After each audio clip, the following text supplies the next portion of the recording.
whey protein Yeah. is bad Right. myth. We talked about it's okay to include, but what is the ingredient that you will look for to avoid those kind of whey protein supplements? The problem with whey protein, actually not the problem with whey protein. Whey protein is Yeah. just a milk product. Correct. It's perfectly fine. The problem is with adulteration. Correct. Almost all supplements that are marketed today, they're not regulated like pharmaceutical drugs, right? There's no regulation. Correct. So a lot of companies take advantage of this fact. Again, this is a very generic statement. I'm not pointing out at any specific, but a lot of companies take advantage of this. They don't go through proper requirements, and they make these spurious health claims, and that whey protein increases your lean mass. Whey protein does this, that, for which we don't have clinical studies. Data, like, correct. or even if we have the data, the incidence rate is like very poor, and the effect size is very very small, right? So what happens is that these companies first they make these claims, and then on top of that, in fact, last year there was a nice documentary on YouTube where they found out that almost 40% of whey protein powders found heavy metals in them, right? So adulteration is a big problem. The problem is not whey protein. The problem is whey protein coming from the brands. So the problem is that do you have a brand that you can trust blindly, and you are getting a safe supply of whey protein? That's a problem. As a consumer, what should I look for when you guide me to pick the right brand?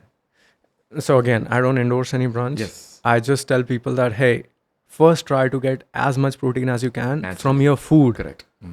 Otherwise, if you do have to include any sort of protein, maybe 1 scoop or 2 scoop, then just check out. There are some websites like Trustpilot, I guess, Correct. and Labdoor. Correct.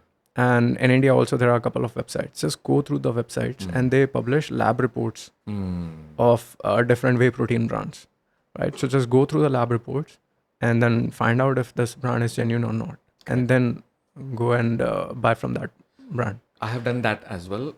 Trustpilot, and we'll put that in the link in the description. That's the same thing for probiotics as well. Okay. Same concept. Right. You'll be surprised in US, the probiotic supplements is unregulated. Yeah. Right? There was a study where they took a over-the-counter probiotic bottle. Right. It says 100,000 lactobacillus or something like that. 1 billion, something like that. Go to Trustpilot and then do that. Number one, there was no 100,000. Number two, there was no lactobacillus at all. Yeah. Yeah. See, that's a problem with supplements, and that's why I've always taken like a not so pro supplements stand, because the problem is not the supplements. Problem is the brands that manufacture these supplements, and it's just white labeling.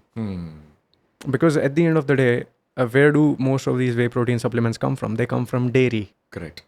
And it's not like every whey protein company has their own dairy. So there are central dairies which supplies whey protein, and people buy graded whey protein. So if it's the highest grade whey protein, it will be exported. Lowest grade whey protein, you'd probably give it to Indian brands, Indian companies. Unfortunately, that's how it works in India. I see. And then you have these generic manufacturers. You just give them the brand name, and that's about it. They'll launch an entire range of supplements. People have no clue what the supplement does. Correct. But these generic manufacturers will manufacture an entire range of supplements for you.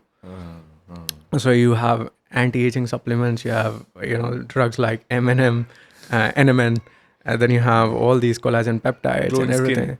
It's all a big bullshit scam.